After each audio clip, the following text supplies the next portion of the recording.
So I'm an Americanist, so we're starting right out in America. But I would actually like to talk a little bit about how I could broaden this out, perhaps, in a more global sense.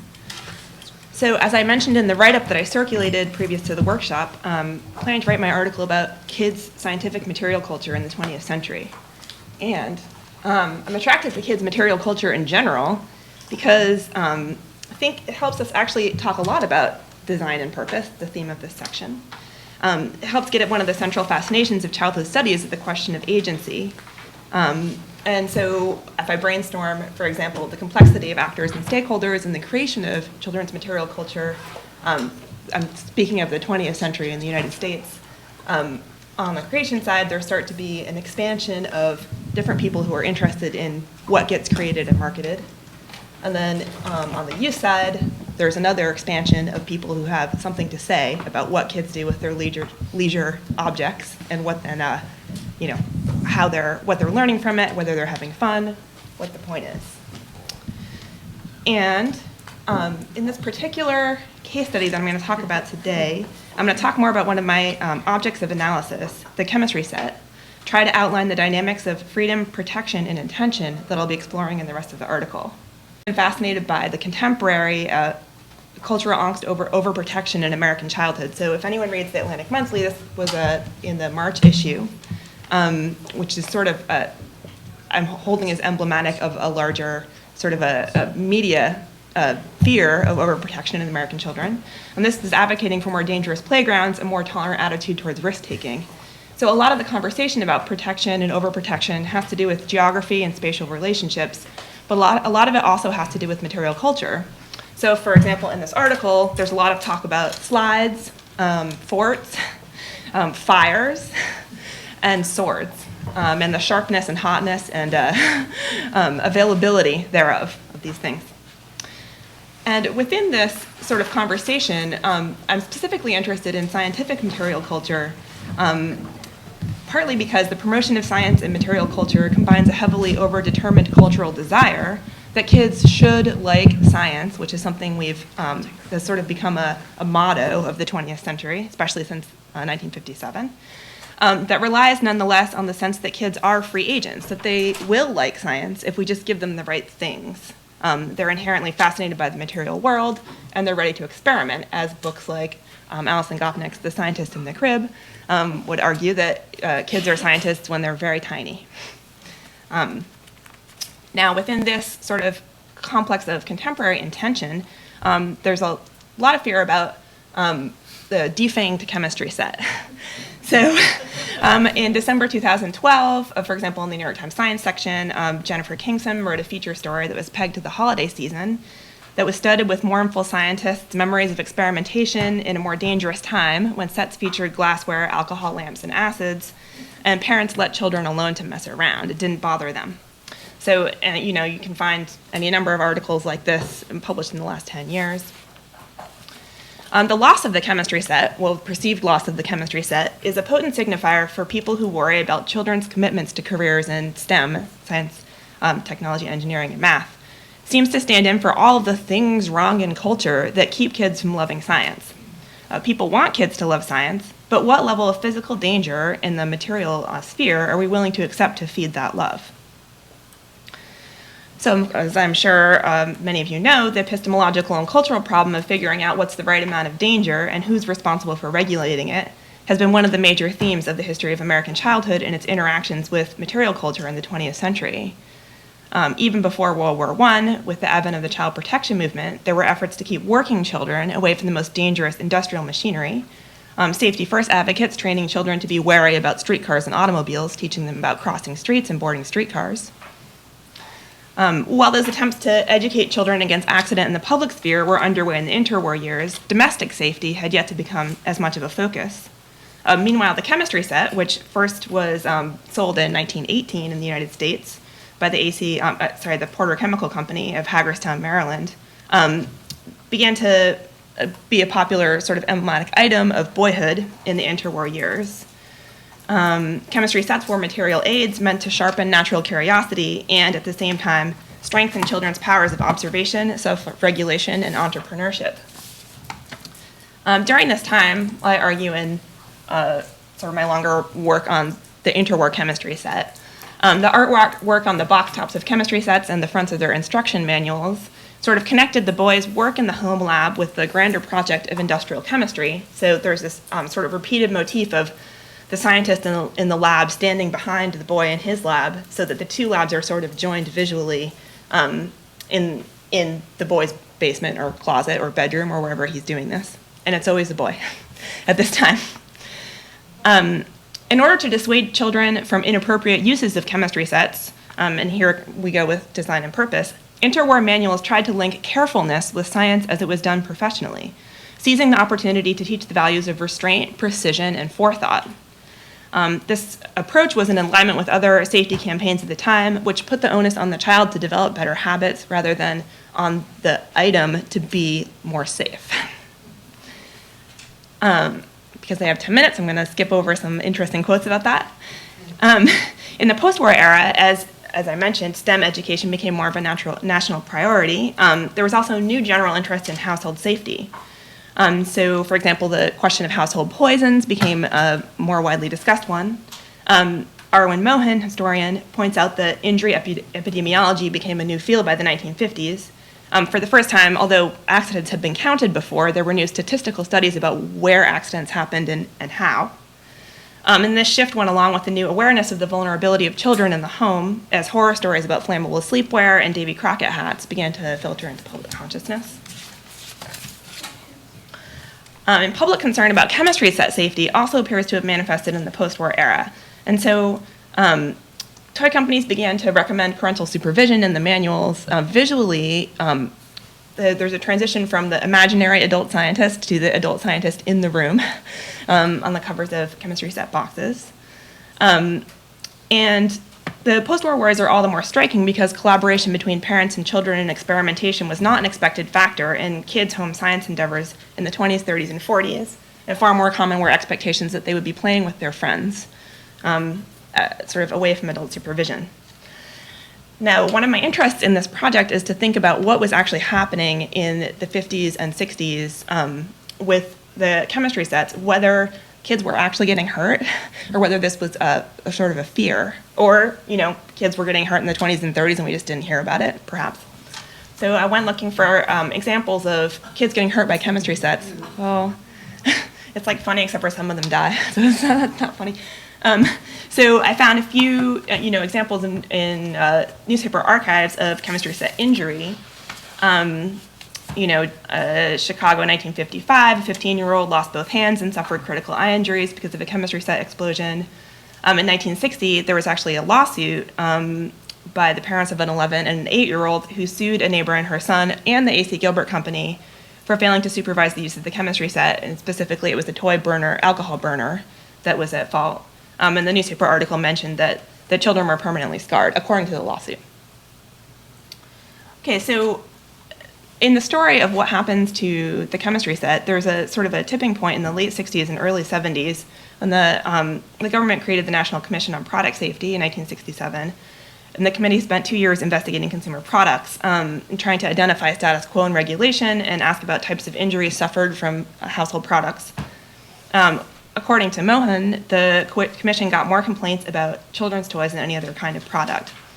The Toy Safety Act of 1969 gave the government the remit to test and ban toys. And so in the early 70s, things began to be banned. The flammable Smokey the Bear tent and xylophones with sharp-edged keys, a Betsy Wetsy doll with a straight pin that you could just pull right out and use however you pleased.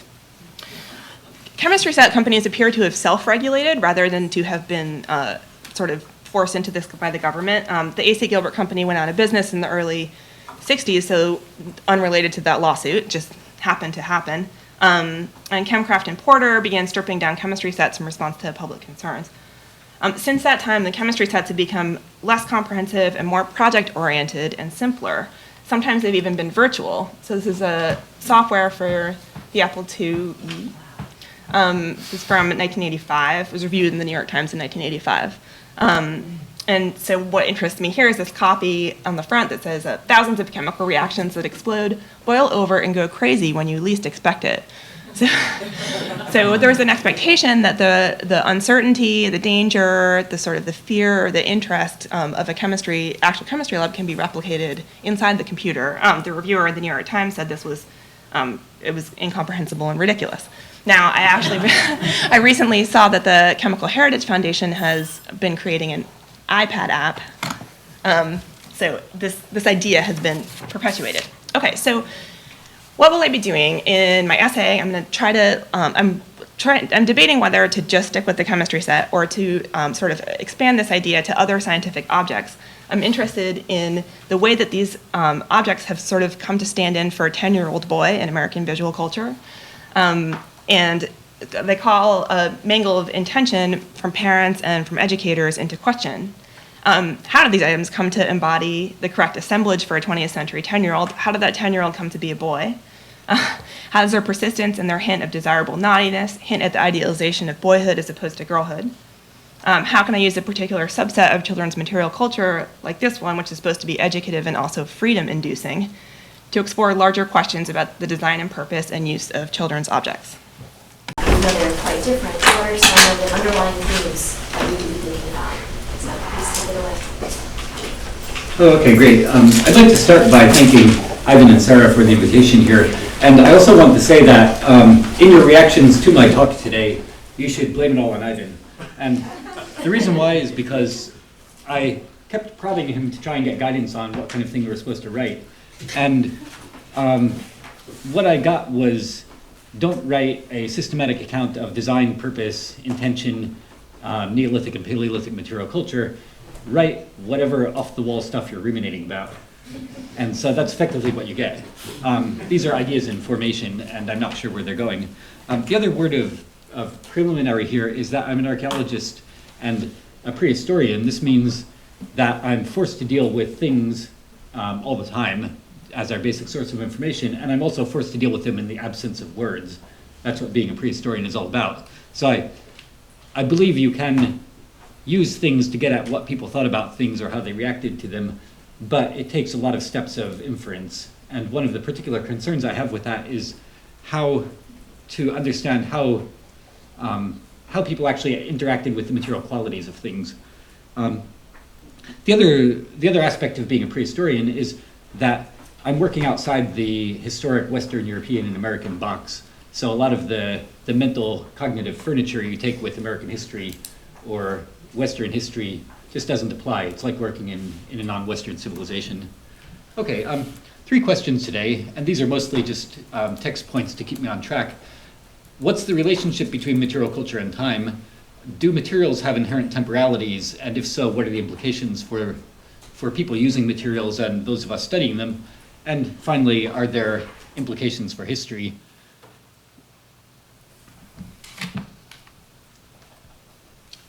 Okay, I'm going to deal in about 10 seconds with what is the relationship between material culture and time.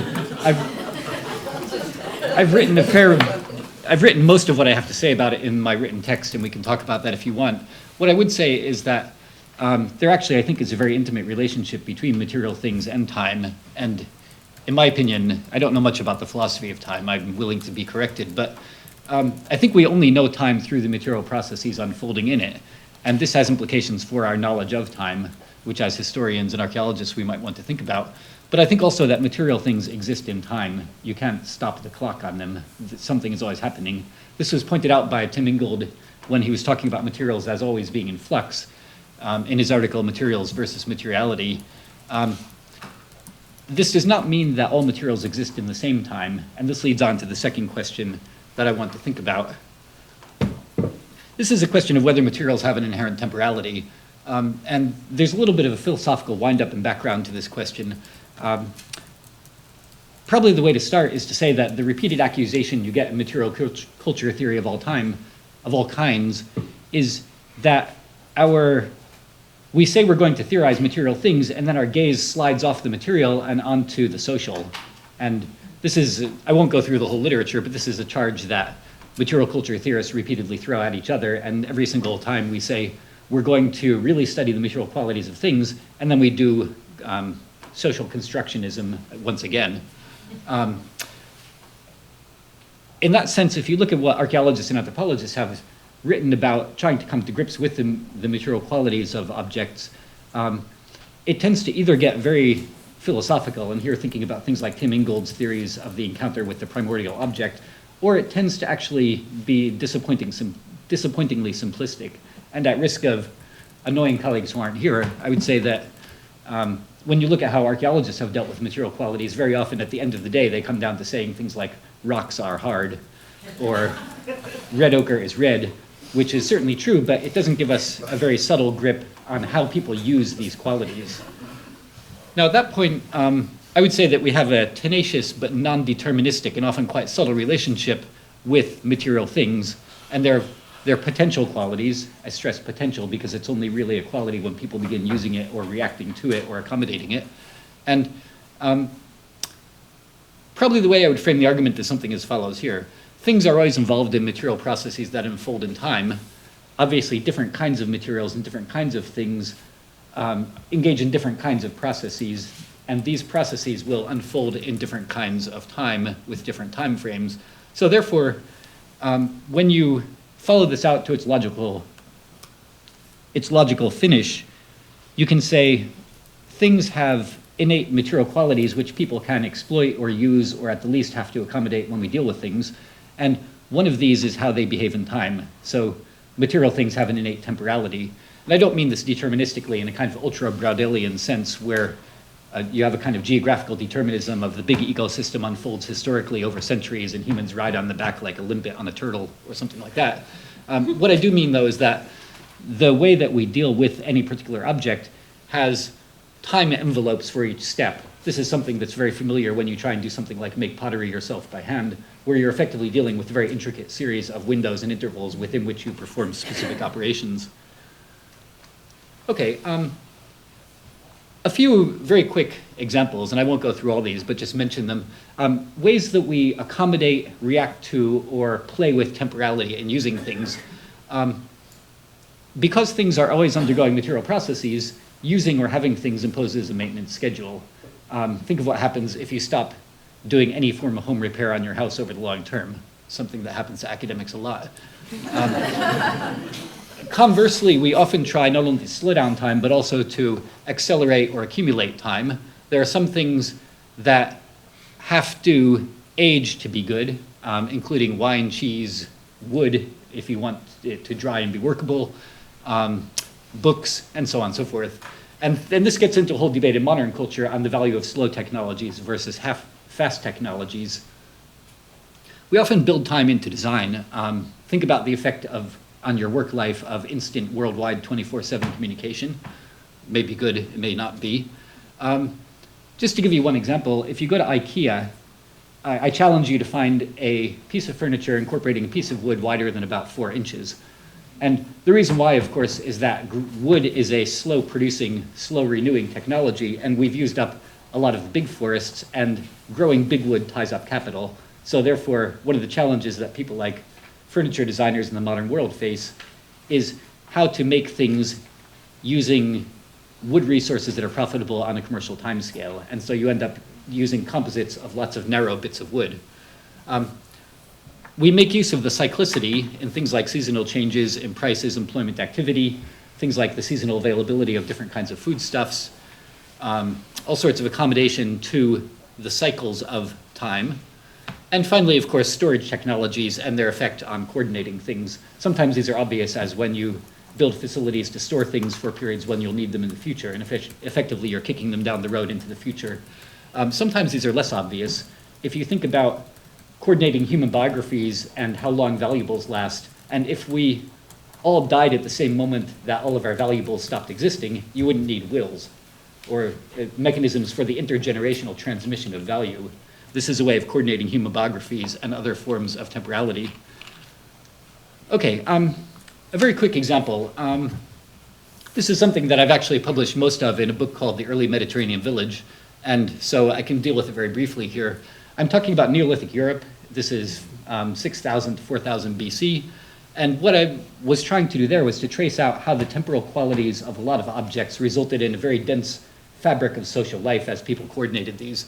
So, for example, people lived in biographical time, and a lot of the practices of burial were about managing the beginning and end of biographical time. So how you would bury people in such a way as to channel the process of controlled forgetting by which they became an ancestor. Another example of temporality is the cow problem. You're living in a small village, 25 people at the most. You're raising animals. The animals, you keep them alive. A lot of cows were kept until they were quite old because they were too valuable to be eaten. They were social valuables. You'd use them in all sorts of tribal transactions. But eventually they died. You would have to kill them. You would have to eat them.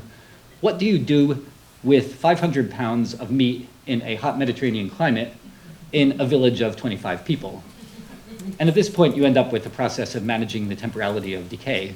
And you really have two choices. One is capitalist peasant storage, and you make lots of ham or similar. And the other is to hold a big feast. And the point of holding a big feast is to convert lots of rapidly decaying meat into lasting obligations of reciprocity. And effectively, and then of course this results in counter feasts in the future. It's a way of dealing with the temporality of meat as a substance, which didn't apply to other foods such as grains. I want to talk a little bit about two other examples here. One is pottery and the other is axes. This is the kind of pottery that the folks I dig up make. These are small fineware cups. They've got lots of twiddly decoration. The temporality here, aside from the chaîne opératoire of making pottery, which is intricate and really interesting, the temporality is that it tends to have a short use life. It's relatively fragile. People make them in small quantities, then they're continually making new ones. One of the interesting implications of this is that there's a very rapid turnover of these twiddly fineware styles, and I think the reason why is because they're continually being reproduced as a corpus. They don't have a longevity. The other interesting aspect or counterexample is something like the polished stone axe. You've probably seen these in museums. They're emblematic of Neolithic Europe. They have quite a long use life if you keep them as valuables, and you can cache them and trade them, and they circulate over hundreds of miles. They have quite a short use life if you use them, because they break, you have to resharpen them. They break again, you have to resharpen them. So at that point, the ones you find in burials or in the landscape or in ritual sites tend to be pristine like this one. The ones you find in settlement sites tend to be busted to hell as little fragments. So at that point, people are engaging in a very careful management of the biographies of these things to decide whether they want a long-term valuable or a short-term tool. The other interesting point here, which may be of interest to historians of collecting or museums, is think about the social knowledge you need to make sense of and interpret these. The pottery tends to require quite a lot of fine local knowledge to make sense of it. So it's embedded in a temporal context because knowledge decays rapidly with the memory of the people who have it. The axes tend to be quite transparent. They're easy to evaluate and appreciate. And what this means is they travel much better in time. People collect them. Romans and Greeks collected Neolithic axes and made up folklore about them. Medieval peasants did. Modern museums are full of them. They're historically sticky. Because of their aesthetic qualities, they actually don't depend on temporally embedded information, and they last a lot longer. Okay, two final words and I'm done.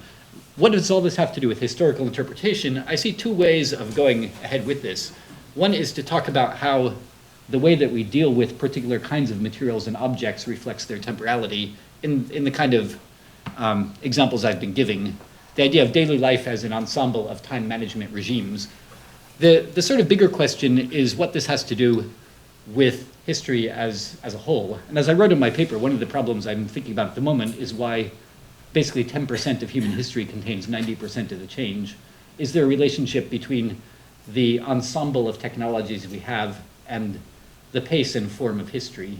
And I have various speculations on this that have to do with the variety of material repertoires or what they're designed to maximize, productivity or resilience or whatever.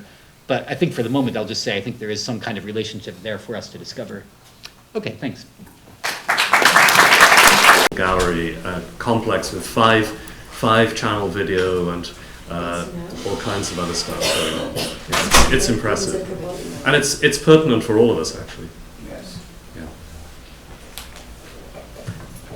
I have a couple of ill-formed questions. questions for John. I love your presentation, your paper. The 10%, 90% thing is, of course, an issue that we all think about a lot. And I was hoping to get you to say more about that, because the perception of acceleration, which many people have, I was thinking as I was reading your paper, actually boils down to the fact that it's materiality, it's the rapid turnover of materiality. For example, the vastly rapidly changing nature of the documentary record that allows us to actually have this sense of acceleration. So materiality is actually tied up with the accelerating process. So I was hoping you could say more about it, because it's a really interesting idea. The other thing, I was just hoping to throw some politics into this, if you don't mind. This is kind of a James Scott move, because one of the things that struck me in reading your paper was how playing with time itself, such as in the case of food storage preservation techniques, allows us to play with time by stretching out their natural life so they don't decay,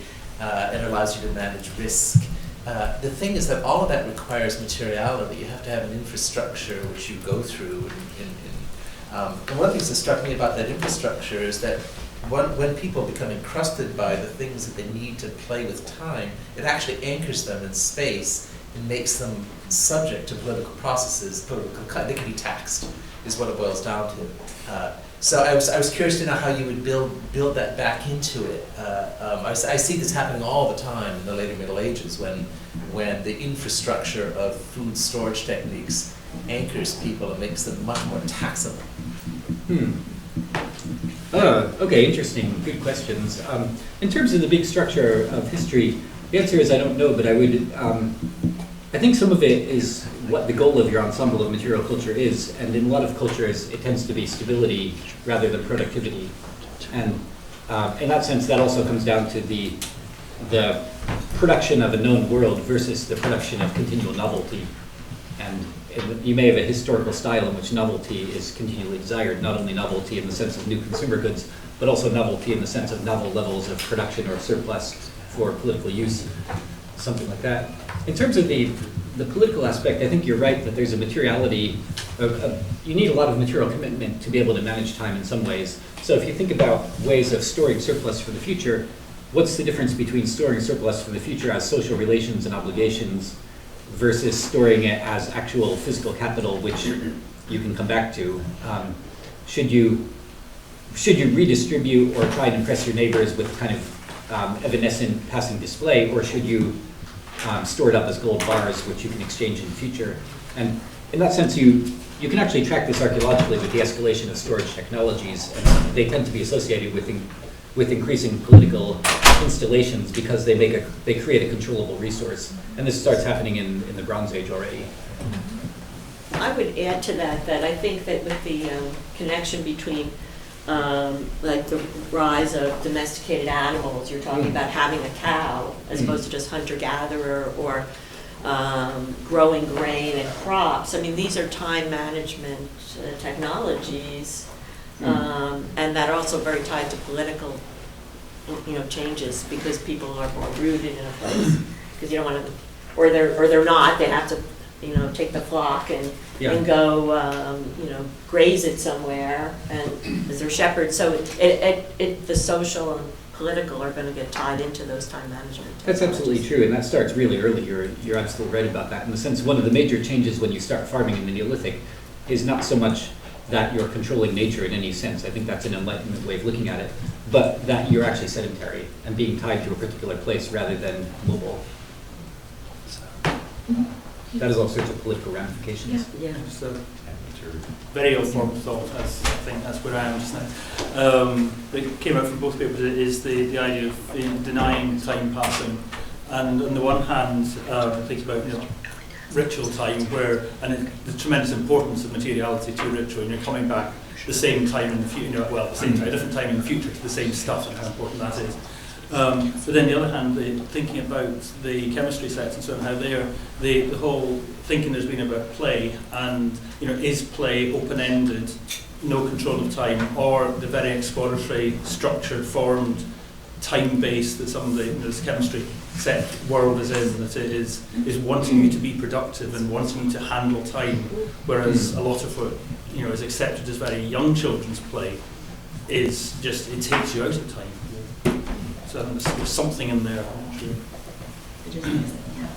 Well, I have another point about the chemistry set, but I'll let you should Oh, answer. yeah. I'm really glad you made that comment because I've been thinking about children's time for another essay, but I hadn't tied it in here. But yeah, that's very true. And I think what interests me a lot is the sort of the dual intentionality of that. Like there is the intentionality that the kid should go down and, I mean, I'm speaking of from the interwar period when these first were marketed through now. There is an intentionality that the kid should just lose, usually himself, in experimentation, but there's also always another temporal expectation that what they're doing will result in some kind of career or like a national good, or that that the joy of experimentation or open-ended time spent should also result in some, like, money for the kid or scientists for the nation, some kind of larger expectation. So yeah, thank you. I'd like to tie that in. Yes. On the chemistry set, I was fascinated by your statement that in the pre-war period that the manuals for the chemistry kits, science was identified with a kind of precaution and forethought, symbolized by the guy in the lab coat in the background, the industrial chemist. And even though one of the big appeals, as you also indicated, is the possibility of smells and explosions and light and sound and all these sensory things, that the surprise of playing with chemistry. And my question is this: did this change in the post-war period? You talk about more project-oriented and changes, but I wonder how much it might have also changed in the 50s and 60s after the atom bomb was dropped, when the scientists themselves began to mobilize to have more concern for how their science would be used, and that this should be a purpose known up front. Like, if you're going to make a bomb, you should be knowing you're making a bomb or a rocket, and it carries up into all the marches in the 1960s, and that you shouldn't just randomly create scientific effects that then could be misused or used in ways you don't have a concern for. I wonder if that comes into the project aspect in the kits, because you want to know what this is for, in keeping with the anti-war marches and the physicists marching against the anti-ballistic missile and stuff like that. That's a really interesting point, and I've often,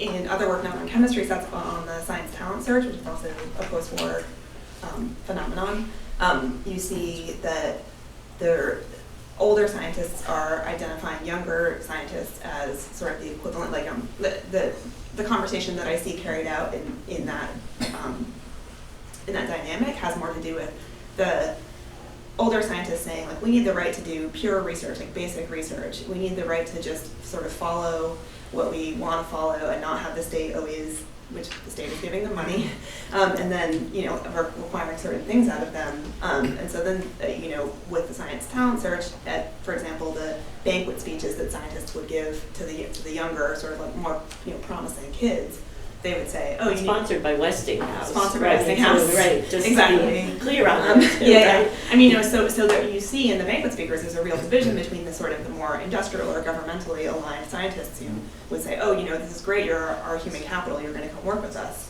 And then there are some people more sort of basic research aligned or sort of more interested in like the pure creativity of science, who would say, don't get distracted by these worldly. These worldly intentions that everyone's telling you about, like, you need to follow your interest. And that's how we got anything that's good, right. Is by that sort of thing. But yeah, So Rebecca, so you're thinking about purpose at all these different levels. So there's this much Exactly. broader national purpose they could be serving versus these much more specific purposes of whiling away an afternoon. exactly. Maybe I know there's so many hands, so how about CJ, did you have your hand earlier? Yeah, just following on with the chemistry sets, really. Thank you, that was really interesting. So I guess I was wondering how earlier sort of scientific toys would fit into this story. I mean, thinking from Victorian Britain, for instance. There is a sort of wider culture which is, say, natural historical, maybe, which is quite romantic, which is not this industrial mode. but kind of go to nature. It's the rocks and bugs, really, the final slide, really. And that's really important much earlier. And it is also gendered in a different way. It's about girls as well, right? So it's in a sense go to the seaside, collecting shells, things like this, but also using scientific instruments as well, together with that. So I'm just wondering in a sense whether there's a wider story here, which isn't just about chemistry, but about other scientific toys, and that those are actually gendered in different ways, perhaps. And also in a sense, does the kind of earlier history then sort of matter to this moment? Are these chemistry sets modeled in some way on 19th century sort of scientific toys too? Sure. I mean, I think that actually that you've identified a transition in gender valence that is, in my larger work on chemistry stuff, I'm very interested in this, insofar as, in the 19th century model, there's much more of a sense that, maybe a family would do science, or maybe the mom would be involved in, for example, astronomical study or, nature study, as you point out, and that the girls, that's a proper sort of pastime for girls. And with the interwar chemistry sets, it really is boys by themselves doing it.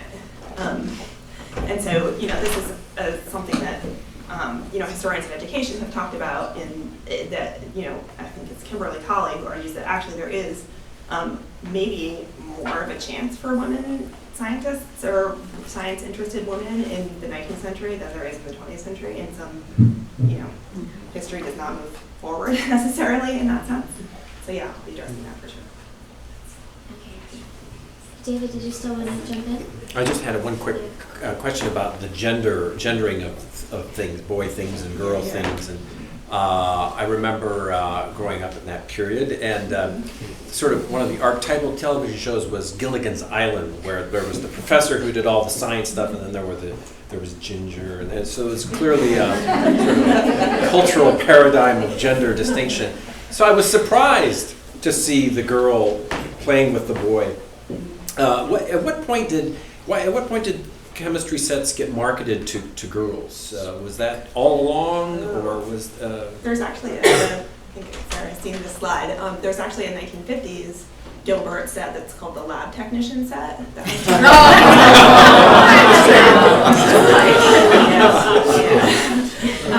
is, that gets you every time. But I mean, actually, I don't really see, and I went to the Chemical Heritage Foundation, which has the biggest, collection of chemistry sets, and there aren't that many examples of girl-focused chemistry sets until more recently. I mean, now you can go to the Amazon page for science sets and see a ton of like spa science or makeup science kind of sets. But yeah, that feels like more of a, like that Gilbert one was an aberration, the 1950s aberration, and interestingly, the manual for that one is just the boys' manual with a different cover. Like, they didn't know what to do. but really, with the sort of drift towards the pinkifying of girls' culture in the last 10 or 15 years, it's really started to become more, that there are more targeted sets. And the scientist is always male at this period. The guy in the background who's the... Oh, yeah.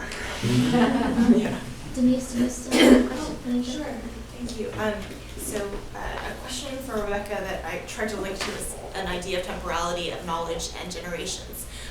I was thinking about what would have been happening at the same time in China, let's say in the 1950s, with science education for children. And in that case, it's children are supposed to learn science so that they are the standard bearers for revolutionary modernity, and they would potentially be able to teach their parents or their grandparents. So then it's science versus superstition.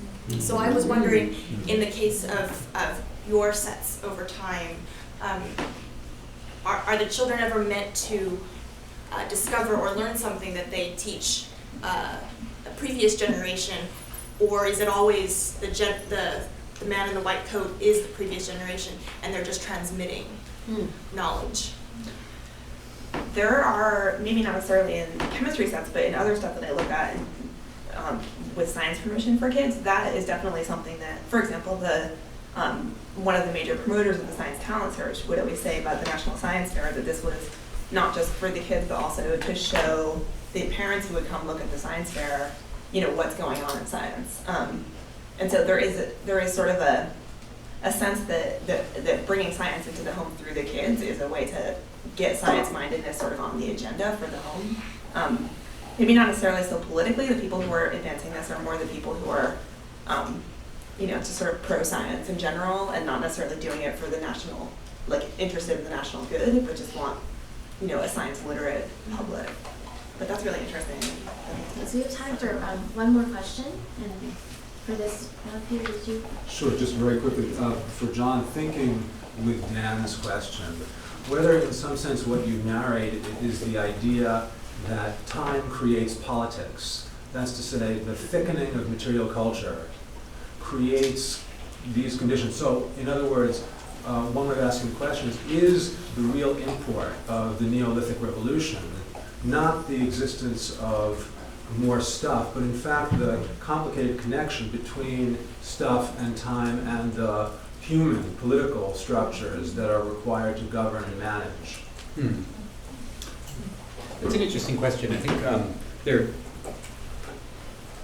to some extent, I think that once you have things, they also imply commitments and possibilities for action, and they don't exist in a kind of freestanding vacuum, and they're not infinitely malleable by people. And what this means is that the levels of diversity of things that people have are a historic fact that conditions history. So in that sense, if you go from a Paleolithic and Mesolithic hunter-gatherer world to a Neolithic world, in the Neolithic, things become quite a lot more thing-heavy.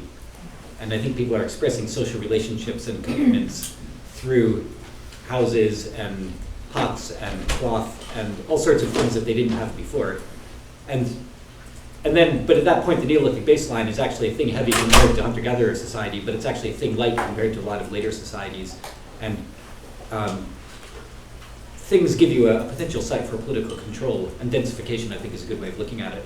So the more thing-heavy your society gets, the more potential political superstructure it can probably manage to have. That's what an archaeologist would say. Well, I think what was so great about what you've done is that you actually, instead of saying it's the things that create it, it's time that creates it. And that, I think, is a really wonderful way of thinking about this. Well, things are a temporal commitment. They don't blink out of existence when you're not using them. So in that sense, when you go into a thing-heavy world, it's a world which can sustain a kind of social life through time in a much more a longer way. But I have to think more about it. That's the next draft. Now, I know I said we just had time for one more question, but I saw a few hands. I think we can have a couple of more, so maybe two more questions. I don't know, Ned or Judy or... Yeah, John, I'm actually following up on what Peter said, because there's another dimension to time, and that's permanence and impermanence. In terms of, so you're taking away the isolation on an individual type of pot and thinking, what are the differences between investing in a ceramic pot versus cast metal, or sort of, and it gets into time and thickness as well. So if you have a cultural value on permanence, you make some decisions to put investment of time, material from outside into upfront that's going to give you that longer kind of time that's going to result in the necessity of differentiation, maintenance, whatever, versus that notion of ceramic, of local clay, and sort of disposability and obligations of labor, et cetera. I mean, they're very different strategies about permanence and impermanence. Yeah, I think so. And to a certain extent then, you think about why people invest in permanence as a social strategy, and there really are, I think, social and political reasons why they do. They also can actually invest in fragmenting time in odd ways. So think about something like cooking or making something, and you can do the operational sequence all yourself, where you start with the raw materials and you take it all the way to the finished product. Or you can fragment it and have different people do different operations, and every time that you go from one operation to the next, there's a political transaction or an economic transaction. And to some extent, these actually generate quite different kinds of social fabrics for material life. And at the moment, of course, we live in a world in which we're very much towards the fragmented end of things, because every time you break up the operational sequence, you generate value, and the ultimate result is takeout food, for example, as opposed to raising your crops and following it through.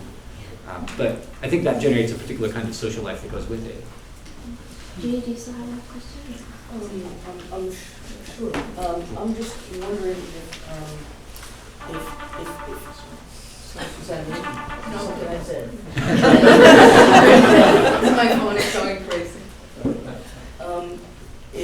If you need to make a distinction between technology and science vis-a-vis time, wherein technology doesn't necessarily, create an acceleration or perception of an acceleration of time. When you think about it, technology relies on information that's passed down from generation to generation, perhaps teacher to apprentice, whereas science, is not necessarily even tied to, and this is all conceptually to technology. So I'm wondering if either of you are addressing that aspect.